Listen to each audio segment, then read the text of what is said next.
Hello friends, process costing pre student production મેથડમાં આપણે FIFO method જોઈએ. બરાબર. અત્યાર સુધીના ક્વેશ્ચનમાં આપણે ઓપનિંગ સ્ટોક સિવાયના ક્વેશ્ચન અને ઓપનિંગ સ્ટોક વાળા ક્વેશ્ચન પણ, અને આ જે ક્વેશ્ચન હતા એ ક્વેશ્ચનની અંદર આપણે ઓલમોસ્ટ પ્રોસેસ 1 ની કેલ્ક્યુલેશન કરતા હોઈએ છીએ. એ ટાઈપના ક્વેશ્ચન. બરાબર. FIFO મેથડ છે તો FIFO મેથડમાં આપણે એની બેઝિક એક રૂલ જે છે આપણને ખ્યાલ છે. FIFO મેથડમાં મેથડ પ્રમાણે first in first out. First in first out મતલબ પ્રોડક્શન હોય કે પછી રો મટીરિયલ હોય કે સેલ્સ, આપણે જે આ મેથડ પ્રમાણે એ છે કે ફર્સ્ટ ઇન, પેલો જે ગુડ્સ આવે છે ફર્સ્ટ ટાઈમ એને આપણે ફર્સ્ટ આઉટ કરીએ. તો જો આપણને પ્રોસેસ નંબર 2 ની વિગત આપી હોય, એટલે કે પ્રોસેસ 1 માંથી અમુક મટીરિયલ આપણે લઈએ છીએ અને પ્રોસેસ 2 એના પર બીજી પ્રોસેસ કરી અને પછી એ ગુડ્સને પ્રોસેસ 3 માં ટ્રાન્સફર કરીએ. આ ટાઈપની જો આપણને કંઈ સૂચના આપી હોય, મતલબ એ રીતે, તો ત્યાં જે મટીરિયલ આપણે યુઝ કરીએ છીએ મટીરિયલના પણ બે પાર્ટ થઈ જાય છે. મતલબ પ્રોસેસ 1 માંથી જે લાવીએ છીએ તે, અને પ્રોસેસ 2 માં જે નવું મટીરિયલ એડ કરીએ છીએ. પ્રોસેસ કોસ્ટિંગ 1 ની અંદર આપણે જોયું હતું ને કે પ્રોસેસમાં દરેક પ્રોસેસે અલગ અલગ મટીરિયલ પણ એડ કરી શકીએ છીએ, અને દરેક કદાચ પ્રોસેસ 1 માંથી જે આઉટપુટ છે એ જ આપણે પ્રોસેસ 2 માં રો મટીરિયલ તરીકે કરીએ છીએ, અને એડિશનલ યુઝ કરવું હોય તો કરી શકીએ. તો અહીંયા આપણે એ ટાઈપના ક્વેશ્ચન આજે જોઈશું જેમાં તમને પ્રોસેસ 2 નું એકાઉન્ટ તૈયાર કરવાનું છે, અને જેમાં પ્રોસેસ 1 માંથી સામાન લાવીએ છીએ આપણે, અને બીજો આપણે એડિશનલ ઇનપુટ પણ પ્રોસેસ 2 માં કરીએ તો એની કેલ્ક્યુલેશન થોડી અલગ રીતે છે, એ આપણે સમજવાનું. ઠીક છે. તો ક્વેશ્ચન જોઈએ. નંબર 10 છે. Question number 10. The following information is obtained in respect of process for the month of March 2000.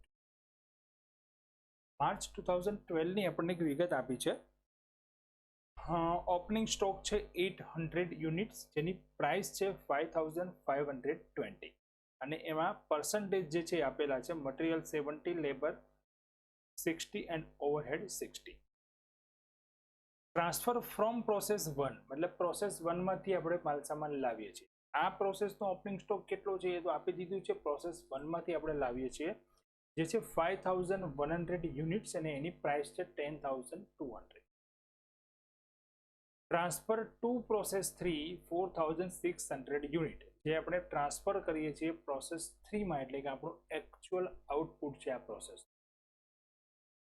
એક્સપેન્સીસમાં direct material છે ઇન પ્રોસેસ 2, આપણે વધારાનું માલસામાન પ્રોસેસ 2 માં એડ કરીએ છીએ. જે પ્રોસેસ 1 માંથી આવે છે સેકન્ડ પોઈન્ટમાં એ તો છે, બીજું મટીરિયલ આપણે અહીંયા યુઝ કરીએ છીએ પ્રોસેસ 2 માં. તો અહીંયા બે મટીરિયલ થઈ. તો યાદ કરો, આપણે કોસ્ટ અકાઉન્ટ એસવાયમાં શીખ્યા હતા ત્યાં 3 ટાઈપની મેથડ હતી: FIFO method, LIFO method, weighted average method. આ ત્રણેય મેથડમાં એક જ વસ્તુ કોમન આપણે હતી કે આપણે સ્ટોકનું વેલ્યુએશન કઈ રીતે કરવું એ. હવે FIFO મેથડ હોય અને LIFO મેથડ હોય તો આપણે એમાં ફર્સ્ટ ઇન અને લાસ્ટ ઇન આપણે કરતા હોઈએ છીએ. તો ત્યાં આપણે શું કરીએ કે જેટલું પણ આપણે મટીરિયલ નવું એડ કરતા જઈએ, તો એ નવું જે મટીરિયલ આવે છે એને આપણે અલગ લખીએ છીએ. એને જૂનું મટીરિયલ છે, જૂનો સ્ટોક એમાં એડ નથી કરી દેતા, કારણ કે બંનેની પ્રાઇસ અલગ અલગ હોય, અને કઈ પ્રાઇસથી ઇસ્યુ કરો છો એ આપણે નક્કી કરવાનું છે એઝ પર FIFO મેથડ ઓર LIFO મેથડ. જો વેઇટેડ એવરેજ મેથડ હોય તો વેઇટેડ એવરેજ મેથડમાં કોઈ ઇસ્યુ નથી, ત્યાં આપણે મર્જ કરી અને એની એવરેજ પ્રાઇસ ગણી દઈએ. આ ચેપ્ટરમાં પણ વેઇટેડ એવરેજ મેથડ છે, પણ અત્યારે આપણે જોઈએ છીએ છે FIFO. તો FIFO મેથડ છે તો અહીંયા પણ આપણે શું કરવું પડે, જે ફર્સ્ટ પ્રોસેસમાંથી માલસામાન લાવીએ છીએ તે એની કોસ્ટ અલગ હશે, અને આપણે જે પ્રોસેસ 2 માં મટીરિયલ એડ કરી એની કોસ્ટ પણ અલગ હશે, અને જે આઉટપુટ આપણે જ્યારે મોકલીશું તો એ ફર્સ્ટ પ્રોસેસમાંથી લાવ્યા છે એનું પણ હશે, અને આપણે જે પ્રોસેસમાં એડ કર્યું એનું પણ હશે. તો કઈ કોસ્ટથી આપણે આઉટપુટ મોકલીએ છીએ એ ગણવા માટે આપણે બંને મટીરિયલને શું કરવા પડશે, અલગ રાખવા. એટલે અહીંયા જો મેં ક્વેશ્ચનમાં જે અહીંયા મેં કરેક્શન થોડું લખેલું છે, તમારે રકમમાં સુધારો નથી કરવાનું, જસ્ટ રેફરન્સ માટે મેં અહીંયા લખેલું છે.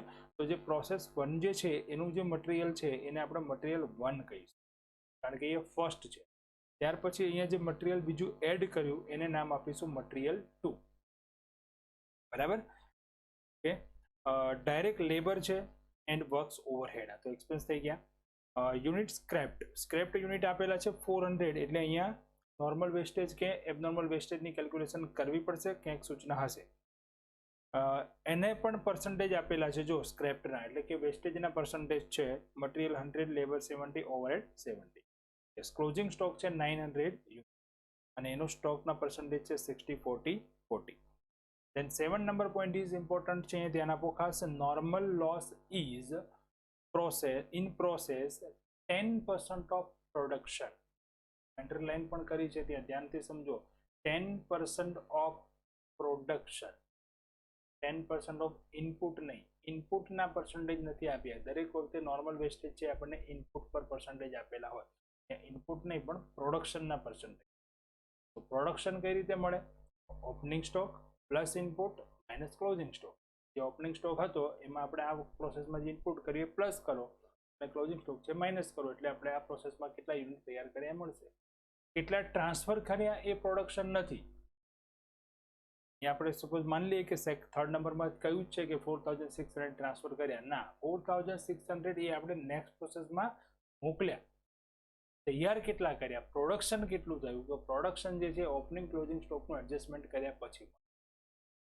બરાબર છે. જો ઓપનિંગ ક્લોઝિંગ સ્ટોક ના હોત તો જે આઉટપુટ છે એ જ આપણું પ્રોડક્શન ગણાય. જેટલા બનાવ્યા એટલે આપણે મોકલી.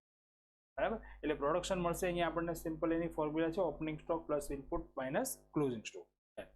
યુનિટની સ્ક્રેપ વેલ્યુ છે realise value 2 rupees per unit, અને પ્રિપેરેશન કરવાની છે આપણે 4 વસ્તુ માગી છે અહીંયા. ઇક્વિવેલન્ટ પ્રોડક્શનનું અકાઉન્ટ સ્ટેટમેન્ટ બનાવવાનું છે, સ્ટેટમેન્ટ ઓફ કોસ્ટ પ્રોસેસ 2 નું અકાઉન્ટ છે, અને એબનોર્મલ લોસ આવે કે ગેઇન આવે આનું પણ અકાઉન્ટ તૈયાર કરવાનું. ઓકે, ચલો ફર્સ્ટ ઓફ તો આપણે ગણવું પડશે એબનોર્મલ વેસ્ટેજ ઓર એબનોર્મલ ગેઇન, કારણ કે અહીંયા બધી વસ્તુ ક્લિયર આપેલી છે. તો ઓપનિંગ સ્ટોક હતો 800, ઇનપુટ યુનિટ છે 5100, તો ટોટલ થઈ જાય છે 5900. જો અહીંયા ક્યાંથી રકમ લઉં છું એ પણ સમજી લો. રકમમાં ઓપનિંગ સ્ટોક હતો 800. ઓકે, ઇનપુટ યુનિટ જે ટ્રાન્સફર ફ્રોમ પ્રોસેસ 1 થી લાવ્યા એ આપણું ઇનપુટ યુનિટ ગણાય ને, 5100, એટલે ટોટલ થઈ ગયા 5900. અને પછી એમાંથી બાદ કરીશું આપણે નોર્મલ વેસ્ટેજ અને પછી ક્લોઝિંગ સ્ટોક. બરાબર, તો નોર્મલ વેસ્ટેજ માઇનસ કરવા માટે પ્રોડક્શન હોવું જોઈએ, તો પ્રોડક્શન પેલા ગણી લઈએ. ચલો, ઓપનિંગ સ્ટોક હતો 800, ઇનપુટ કર્યા આપણે 5100 એટલે 5900, ક્લોઝિંગ સ્ટોક હતો ફ્રેન્ડ્સ 900, તો અહીંયા 5000 એ આપણું પ્રોડક્શન ગણાશે. એ પ્રોડક્શનના 10% આપણે બાદ કરશું નોર્મલ વેસ્ટેજ. તો પ્રોડક્શનના 10% માઇનસ કરશું એટલે 500 થઈ જશે. બાદ કરતા વધશે અહીંયા 1 0 વધારે છે 5400, અને એમાંથી ક્લોઝિંગ સ્ટોક માઇનસ કરશું 900 એટલે 4500 વધશે. નોર્મલ આઉટપુટ, એકચ્યુઅલ આઉટપુટ આપણે જે ટ્રાન્સફર કરેલું છે એ છે 4600. દેન 100 આવશે એપ નોર્મલ. ફરી પાછા રકમમાં જઈએ. અહીંયા જો ટોટલ વેસ્ટેજ આપણું થાય છે કે અહીંયા 500 અને અહીંયા 100 માઇનસ છે, અને અહીંયા આપણને સ્ક્રેપ્ટ આપેલા હતા એની સાથે મેચ થવું જોઈએ. સ્ક્રેપ્ટ યુનિટ કેટલા હતા? જો પોઈન્ટ નંબર 5 કેટલા છે 400. વેસ્ટેજ કેટલું આવ્યું આપણું? નોર્મલ વેસ્ટેજ 500, અને લાસ્ટમાં એબનોર્મલ ગેઇન આવી ગયો -100. 500 વેસ્ટેજ થવું જોઈએ, પણ વેસ્ટેજ થયું છે કેટલું? 400, એટલે કે 100 યુનિટ આપણને વધુ સારા મળ્યા. બરાબર, તો એ બંનેનું ટોટલ કરશો એટલે તમને વેસ્ટેજના યુનિટ જેટલું યુનિટ થઈ જવું જોઈએ. બાકી સ્ક્રેપ્ડ યુનિટની આપણે બીજે ક્યાંય જરૂર નથી. સ્ક્રેપમાં નોર્મલ કેટલું એબનોર્મલ કેટલું એ આપણે અલગ પાડવાનું. બરાબર છે, તો અહીંયા નોર્મલ 500 છે અને 100 યુનિટ આપણને વધારે સારા મળે છે, તો વેસ્ટેજ થઈ ગયું 400. નેક્સ્ટ મળી ગયું આટલું, તો પછી આપણે તૈયાર કરશું સ્ટેટમેન્ટ ઓફ ઇક્વિવેલન્ટ પ્રોડક્શન. હવે અહીંયા જો મેં 2 કોલમ રાખ્યા છે, મટીરિયલ 1 એન્ડ મટીરિયલ 2. પહેલા સમજાયું કે ફીફો મેથડ છે. ફીફો મેથડ છે તો જેટલા પણ મટીરિયલ આવશે તો મટીરિયલ શું કરવાના? સેપરેટ રાખવાના છે આપણે. બરાબર, અને એ મટીરિયલ પર કેટલી પ્રોસેસ થાય છે શું છે એના માટેની આપણે કેલ્ક્યુલેશન અહીંયા જોઈશું. મટીરિયલ 1 ના કેટલા યુનિટ, 2 ના કેટલા યુનિટ, લેબર ઓવરહેડ તો કોમન છે, પણ મટીરિયલ માટે ખાસ ધ્યાન રાખવાનું છે. ફીફો મેથડ કીધી છે તો આપણે એ ગણતરી કરવી. FIFO મેથડ છે માટે અને પ્રોસેસ 1 માંથી મટીરિયલ લાવીએ છીએ અને પ્રોસેસ 2 માં પાછું એડિશનલ મટીરિયલ યુઝ થાય છે, એટલે બંને મટીરિયલ અલગ રાખવાના. બરાબર. બીજી વસ્તુ, ક્યારે મટીરિયલ અલગ રાખશો તો અહીંયા ફરી એક વખત જોઈ લો ધ્યાનથી. રકમમાં જુઓ, ઓપનિંગ સ્ટોક જે છે એમાં મટીરિયલ જે છે ડિગ્રી ઓફ કમ્પ્લેશન એમાં મટીરિયલમાં 70% છે. દેખાયું? જો અહીંયા 100% હોત તો એનો મતલબ એ થાય કે ઓપનિંગ સ્ટોકનું જે મટીરિયલ છે એ મટીરિયલમાં આપણે કોઈ પણ પ્રકારનો હવે ખર્ચ કરવાનો, તો આપણે મટીરિયલ 1 મટીરિયલ 2 અલગ કરવાની નથી. એ મટીરિયલ આપણે એક જ રાખીએ, કારણ કે જે ઓપનિંગમાં આવે છે એમાં પણ એના પર તો આપણે પ્રોસેસ કરવાની નથી.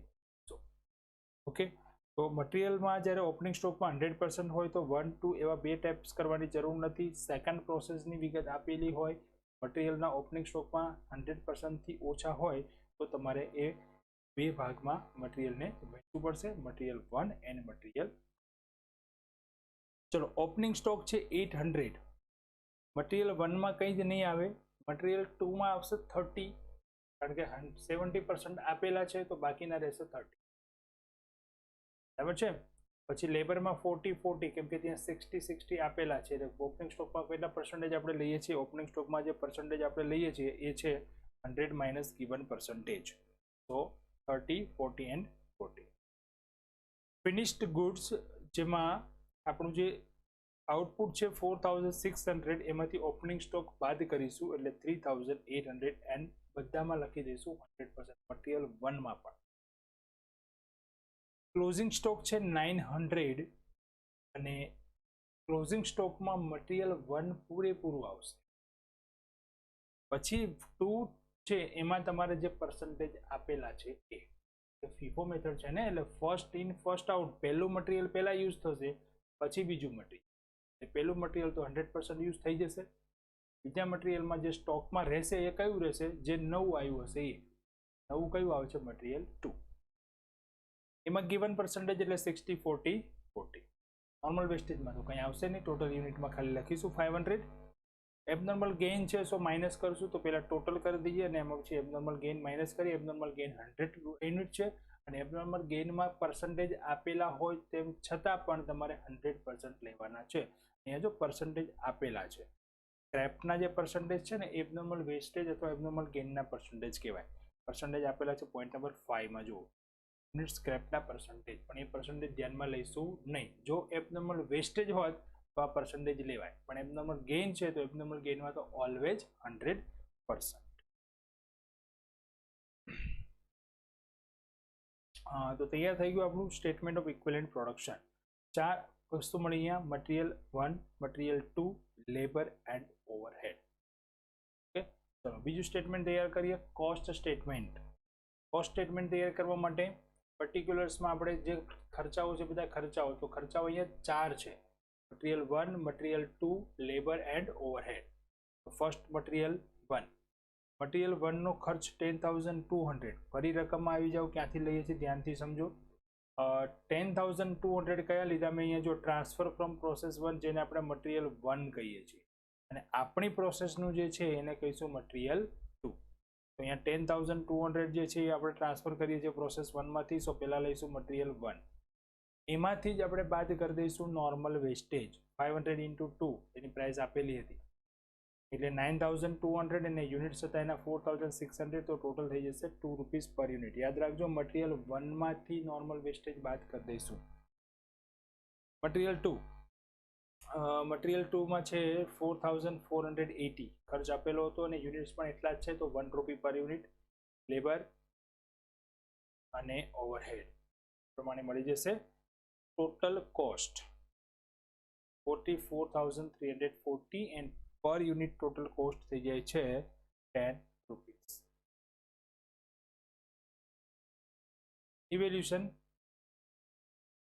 ઇવેલ્યુશન સ્ટેટમેન્ટમાં ઓપનિંગ સ્ટોક. ઓપનિંગ સ્ટોકમાં 4 ટાઈપના મટીરિયલ 4 પ્રકારના જે આપણે વિગત હતી ઇક્વિવેલન્ટ પ્રોડક્શનના સ્ટેટમેન્ટમાં રો વાઇઝ એ લખી દઈશું: material 1, material 2, labour and overhead. એમાં જો મટીરિયલ 1 માં કોઈ યુનિટ હતા નહીં તો 0, મટીરિયલ 2 માં 240 છે, લેબરમાં 320 છે અને ઓવરહેડમાં 320. વખત જોઈ લઈએ સ્ટેટમેન્ટમાં પણ. ઓપનિંગ સ્ટોક મટીરિયલમાં કંઈ જ નથી. મટીરિયલ 2 માં 240, લેબરમાં 320, ઓવરહેડમાં 320. એની પ્રાઇસ છે એ કોસ્ટ સ્ટેટમેન્ટમાંથી લઈએ. મટીરિયલ 1 તો છે નહીં, તો 134 આ પ્રમાણે લખી દઈએ. બરાબર, 134 અને ટોટલ આવી જાય છે 2480. then finished goods 3800 into 10. Closing stock material 1 2, labor and overhead. અહીંયા તમારે લખવાનું જ આ રીતે છે. જો સૌથી પહેલા યુનિટ લખી દો, એટલે કે સ્ટેટમેન્ટના કોસ્ટ પેલા ઇક્વિવેલન્ટ પ્રોડક્શનના સ્ટેટમેન્ટમાં જતા રહો. અહીંયા 100 સોરી 900 540 360 360 આ પ્રમાણે પહેલા યુનિટ્સ લખી 900 540 360 360. પછી અહીંયા મલ્ટીપ્લાઇડ કરી દો ની કોસ્ટ 2134. તો ઇઝીલી સીધો મલ્ટીપ્લાય કરો એટલે સ્ટોકની વેલ્યુ મળી જાય છે. બરાબર, નોર્મલ વેસ્ટેજ તો આવશે નહીં, અને એબનોર્મલ વેસ્ટેજમાં 100% છે એટલે 100 into 10. 10 કઈ આવે આપણી પર યુનિટ કોસ્ટ. તો 44340 મેચ થઈ જાય છે. ઇવેલ્યુશન સ્ટેટમેન્ટનું ટોટલ કોસ્ટ અને કોસ્ટનું ટોટલ આ બંને મેચ થવું જોઈએ. અને આપણું જે પ્રોડક્શનનું સ્ટેટમેન્ટ છે એના જે ટોટલ યુનિટ એ ટોટલ યુનિટ આપણા ઇનપુટ યુનિટ જેટલા થવા જોઈએ. અહીંયા 100 આપણે 5900 છે, એમાંથી 800 માઇનસ કરીએ ઓપનિંગ સ્ટોક એટલે થઈ ગયા 5100. ઓકે, તો બધા સ્ટેટમેન્ટ આપણા મેચ છે. તો હવે તૈયાર કરીશું પ્રોસેસ અકાઉન્ટ. ઓપનિંગ સ્ટોક એ વેલ્યુ જે હતી એ લખી દેવાની. 800 યુનિટ હતા, 5520 એની વેલ્યુ હતી. પ્રોસેસ 1 માંથી ટ્રાન્સફર કરીને લાવ્યા એની વેલ્યુ હતી 5100 યુનિટ્સ એન્ડ 10000. ઇનપુટ યુનિટ આપણે જે ઇનપુટ યુનિટ કર્યા એ મટીરિયલ આપણે લખી દઈશું વેજીસનો expense, overhead expense by normal wastage જે હતો 500 into 2 1000. એબનોર્મલ ગેઇન છે તો ડેબિટ સાઇડ આવશે. ક્લોઝિંગ સ્ટોકની વેલ્યુ ક્યાંથી લેવાની આપણે ઇવેલ્યુશન સ્ટેટમેન્ટમાં જે હતી એ. બાકી બધાની વેલ્યુઝ જે છે એ આપણને આપેલી હતી. Opening stock, transfer from process 1, material, wages અને ઓવરહેડ. નોર્મલ વેસ્ટેજ ઇવેલ્યુશનમાંથી લઈ લો, સોરી ઇવેલ્યુશન નહીં, કોસ્ટ સ્ટેટમેન્ટમાં આપણે ગણતરી કરીએ છીએ ત્યાં લખ્યો હશે. એબનોર્મલ ગેઇન ઇવેલ્યુશનમાંથી, ક્લોઝિંગ સ્ટોક ઇવેલ્યુશનમાંથી. હવે ટોટલ કરીએ, જે ડિફરન્સ આવે એ ડિફરન્સને ટ્રાન્સફર કરી દઈશું transfer two process 3. 4646. FIFO method છે તો આ 4600 ની કોસ્ટ આપણે કઈ રીતે કરીશું અને 4600 માં કયા કયા યુનિટ્સ આપણે ટ્રાન્સફર કરીશું. તો ટોટલ આ બાજુ જુઓ તમે ડેબિટ સાઇડ તો 800 ઓપનિંગમાં હતા અને 5100 એટલે કે 5900 ટોટલ આપણે ઇનપુટ કર્યા, જેમાંથી 900 તો સ્ટોકમાં છે અને 5000 જે છે આપણે એનું નિકાલ કર્યો. તો 5000 ના નિકાલની અંદર શું થયું તો કે 500 તો હતા આપણા વેસ્ટેજ, તો 4500 આપણે ટ્રાન્સફર કર્યા હશે ના, 100 આપણને પાછા વધુ સારા મળ્યા, એટલે કે વેસ્ટેજ આપણું થયું તો 400 જ. તો 400 માઇનસ કરીએ તો 4600 આપણે ટ્રાન્સફર કર્યા. પણ એ 4600માં 800 જે હતા એ ઓપનિંગ સ્ટોક વાળા અને બાકીના જે હતા એ આપણી પ્રોસેસમાંથી આપણે કર્યા. એની વેલ્યુ કઈ રીતે ગણીશું તો 4600 જે છે એમાંથી 800 ઓપનિંગ સ્ટોક છે અને 3800 જે છે એ આપણો આ પ્રોસેસનો ફિનિશ સ્ટોક છે. 800 ની કોસ્ટ જે છે એમાં ઓપનિંગ સ્ટોકમાં જો 5520 અને બીજી એની કોસ્ટ આપણે આ પ્રોસેસમાં એડ કરી ઇવેલ્યુશનમાં જતા રહો. ઇવેલ્યુશનમાં ઓપનિંગ સ્ટોકની વેલ્યુ છે 2480.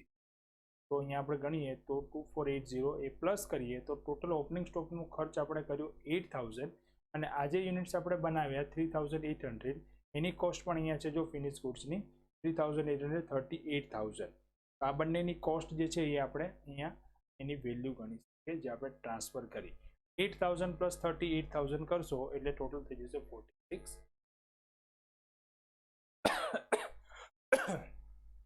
સોરી. ઓકે, તો આ પ્રમાણે અહીંયા પ્રોસેસ અકાઉન્ટ આપણું તૈયાર અને એની FIFO મેથડ પ્રમાણે આપણે વેલ્યુઝ પણ કેલ્ક્યુલેટ. ડન. નેક્સ્ટ જોઈએ ક્વેશ્ચન નંબર 11.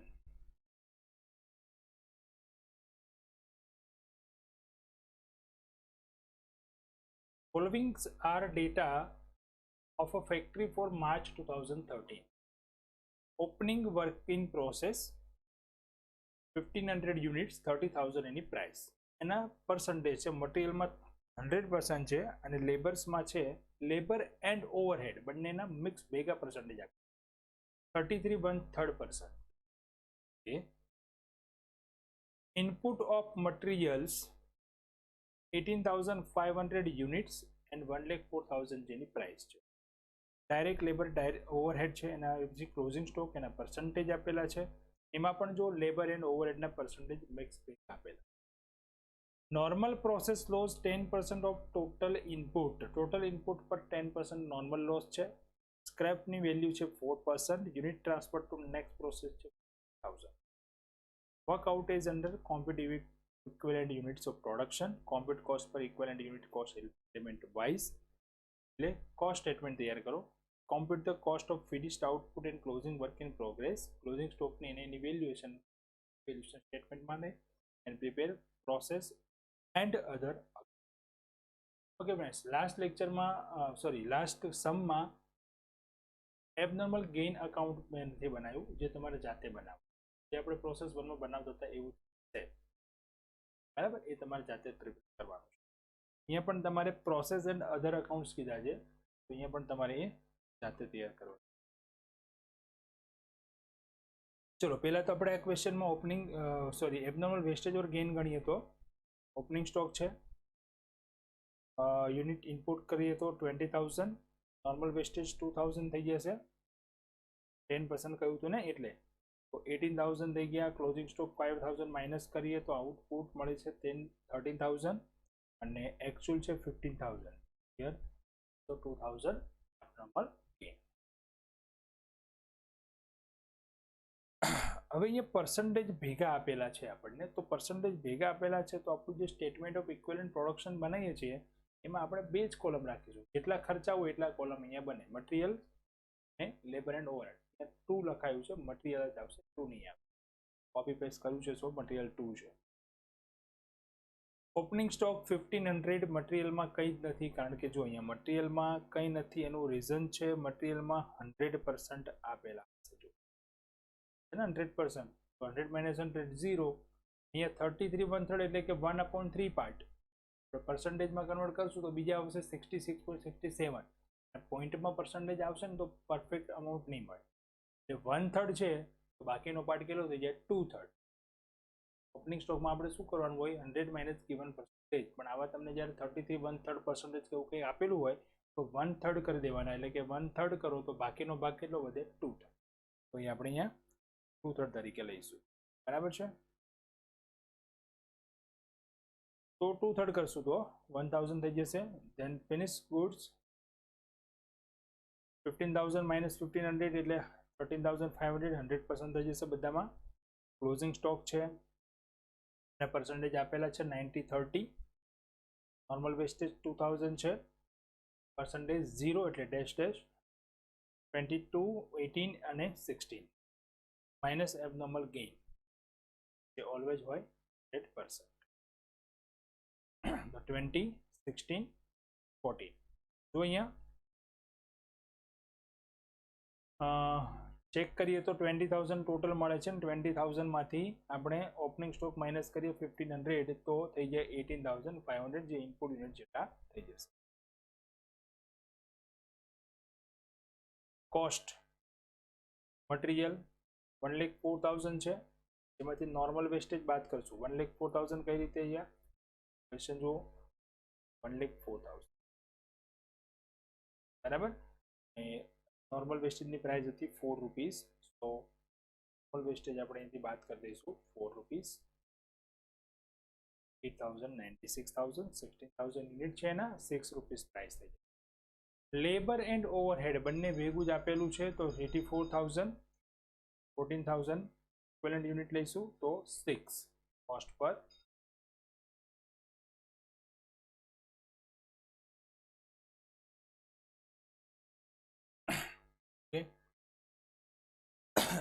તો લેબર ઓવરહેડની કોસ્ટ પણ મળી જશે 6. ટોટલ કોસ્ટ થઈ જાય છે 180 અને 12. ઇવેલ્યુશન બનાવી દઈએ તો ઇવેલ્યુશનમાં પહેલું આવશે ઓપનિંગ સ્ટોક, મટીરિયલમાં કંઈ જ નથી, લેબર ઓવરહેડમાં 1000 × 6 એટલે 6000, ફિનિશ ગુડ્સમાં 162, ક્લોઝિંગ સ્ટોકમાં મટીરિયલ ઓવરહેડ જે પણ યુનિટ્સ હતા યુનિટ્સ ઇન્ટુ 66, બંનેની કોસ્ટ સરખી છે 36000, નોર્મલ વેસ્ટેજ 0, ટોટલ થઈ ગયા 2,04,000, જેમાંથી એબનોર્મલ ગેઇનની કોસ્ટ 1000 × 12 માઇનસ કરીએ, ટોટલ કોસ્ટ થઈ જાય છે 180, જે મેચ થઈ જાય છે આપણા કોસ્ટ સ્ટેટમેન્ટ સાથે. Okay, then prepare process account. Process account તૈયાર કરી દઈએ તો opening stock, material, labour and overhead fix જ અહીંયા આપેલું છે, ડાયરેક્ટ લખી દઈશું, normal wastage, abnormal gain and closing stock. તો ફોર્મેટ પ્રમાણે સીધું આપણે લખવાનું છે, વેલ્યુ ક્યાંથી કઈ લઈએ એ ધ્યાનમાં રાખવાનું છે. ઓપનિંગ સ્ટોક બુકમાં આપેલું હોય રકમમાં એ લેવાનું છે, મટીરિયલ પણ એ, લેબર ઓવરહેડ પણ એ. નોર્મલ વેસ્ટેજ આપણે ફાઇન્ડ કર્યું હશે કયા સ્ટેટમેન્ટમાં, કોસ્ટ ઓફ સ્ટેટમેન્ટ ઓફ કોસ્ટમાં, જ્યારે આપણે મટીરિયલની પર યુનિટ કોસ્ટ ગણી હોય ત્યાં આપણે નોર્મલ વેસ્ટેજ લખેલો હોય ત્યાંથી લઈ લો, અથવા યુનિટ સબ લઈ લો આપણે નોર્મલ વેસ્ટેજના યુનિટના સ્ટેટમેન્ટમાંથી, અને પ્રાઇસ તમને રકમમાં આપેલી હશે મલ્ટીપ્લાઇડ કરો. એબનોર્મલ ગેઇનની વેલ્યુ લેવાની ક્યાંથી, આપણે ઇવેલ્યુશનમાંથી, અને ક્લોઝિંગ સ્ટોક પણ ક્યાંથી લેવાનું એવી. બાકી જે ડિફરન્સ વધશે એને ટ્રાન્સફર કરી દઈશું, transfer to next process number. Okay, જે ટ્રાન્સફર કર્યા એની કોસ્ટ, ઓપનિંગ સ્ટોક આવશે એમાં 1500 યુનિટ્સ, જેની કોસ્ટ 30,000 તો અહીંયા હતી આ પ્રોસેસમાં, સોરી ઓપનિંગ સ્ટોકમાં હતી, અને આ પ્રોસેસમાં કેટલી થઈ 6000 એટલે 36. બીજું જે સ્ટોક હતો ફિનિશ ગુડ્સ આપણે ટ્રાન્સફર કર્યો 13,500, એમ થઈને ટોટલ થઈ ગયા 15. તો એની કોસ્ટ છે 162, ઇવેલ્યુશનમાં છે, અને ટોટલ થઈ જાય છે 190. 198ના પાર્ટ કઈ રીતે પડે છે, 15,000ના ભાગ કઈ રીતે પડે છે, આ તમારે ફીફો મેથડ છે ત્યાં તમારે બતાવવું પડશે. હવે મેં વાત કરી હતી સ્ટાર્ટિંગમાં જ કે આપણે ફીફો મેથડ અત્યારે તૈયાર કરીએ છીએ, ફીફો મેથડ ભણીએ છીએ.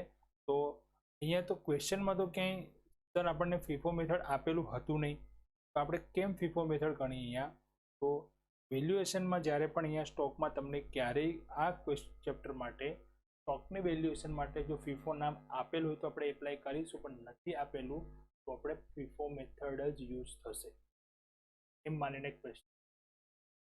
જો બીજી કોઈ મેથડ હશે, બીજી મેથડ વેટેડ એવરેજ મેથડ છે, જો બીજી કોઈ મેથડ હશે એવરેજ મેથડ તો એ તમને સૂચના આપેલી હશે, નથી આપી તો પછી એ ક્વેશ્ચન તમારે ફીફો મેથડથી જ સોલ્વ કરવાનો છે. આ પ્રોબ્લેમ્સ ક્યારે આવશે, ઓપનિંગ સ્ટોક આપેલો હશે તો જ. ફીફો મેથડમાં જો બે ટાઈપના મટીરિયલ એટલે કે બે ટાઈપના સ્ટોક ભેગા થાય ત્યારે પ્રોબ્લેમ થાય છે કે હવે આપણે આમાંથી કઈ વેલ્યુનો સ્ટોક પહેલાં આપવું, કઈ વેલ્યુનો પછી આપવું. ફીફો મેથડ હોય તો ટાઈમ પ્રમાણે જે પહેલાં આવે છે એ પહેલાં જશે, જે પછી આવે છે પછી, એટલે first in first out. LIFO method હોય તો લાસ્ટ ઇન ફર્સ્ટ આઉટ. પણ અહીંયા પ્રોસેસ કોસ્ટિંગની અંદર લીફો મેથડ યુઝ થતી નથી, એટલે ઓનલી આપણે કઈ યુઝ કરવાની, ફીફો મેથડ જ યુઝ કરવાની. જ્યારે તમને ઓપનિંગ સ્ટોક આપેલો હશે ત્યારે આ પ્રોબ્લેમ આવશે. આપણે આ ફીફો મેથડમાં જ બે ટાઈપના ક્વેશ્ચન જોયા, એકમાં સ્ટાર્ટિંગમાં જોયું કે ઓપનિંગ સ્ટોક નથી, બીજામાં જો ઓપનિંગ સ્ટોક છે. આજે જે બંને ક્વેશ્ચન કર્યા, બંને ક્વેશ્ચન અંદર ખાસ અગત્યની બાબત એ હતી, પહેલો જે ક્વેશ્ચન આપણે કર્યો એના અંદર તમે જોયું કે બે ટાઈપના મટીરિયલ આપણે ડિવાઈડ કર્યા. શા માટે ડિવાઈડ કર્યા, બીજું કયું એકાઉન્ટ હતું, પ્રોસેસ 2નું એકાઉન્ટ હતું, અને પ્રોસેસ 1માંથી આપણે સ્ટોક લાવીએ છીએ, પ્લસ પ્રોસેસ 2માં નવો સ્ટોક પણ એડ કરીએ છીએ, એટલે કે નવું મટીરિયલ એડ કરીએ છીએ. તો એ બે ટાઈપના મટીરિયલ થઈ ગયા, એટલે આપણે મટીરિયલ 1 એન્ડ મટીરિયલ 2 અલગ બનાવ. ટાઈપ્સ એટલે કે ટાઈપ્સ ઓફ મટીરિયલ, મતલબ મટીરિયલ તો એક જ યુઝ થાય છે પ્રોસેસમાં, પણ એનો ટાઈમ ચેન્જ થઈ ગયો ને. પહેલું જે હતું એ ફર્સ્ટ આવે છે, અને બીજું જે મટીરિયલ છે એ પછી સેકન્ડ ટાઈમ આવે છે, એટલે ફીફો મેથડ છે તો આપણે આ ધ્યાન રાખીએ. સેકન્ડ ક્વેશ્ચન જે આપણે અહીંયા કર્યું એના અંદર જો લેબર અને ઓવરહેડના પર્સન્ટેજ આપણને સાથે આપતા, તો આપણે અલગ અલગ કરતા નથી, અલગ અલગ સ્ટેટમેન્ટમાં આપણે એને શો નથી કરતા, લેબર એન્ડ ઓવરહેડ એક સાથે જ લખી. હા, પણ જો લેબરની વેલ્યુ, કોસ્ટ વેલ્યુ, પ્રાઇસ એની અલગ આપી હોત, ઓવરહેડની પ્રાઇસ અલગ આપી હોત, તો પછી આપણે એને સેપરેટ કરવું પડે, કારણ કે બંનેની પછી પર યુનિટ કોસ્ટ બની, બરાબર. પણ અહીંયા બંને ભેગું જ હતું તો આપણે સીધું એને ભેગું કરીને બરાબર.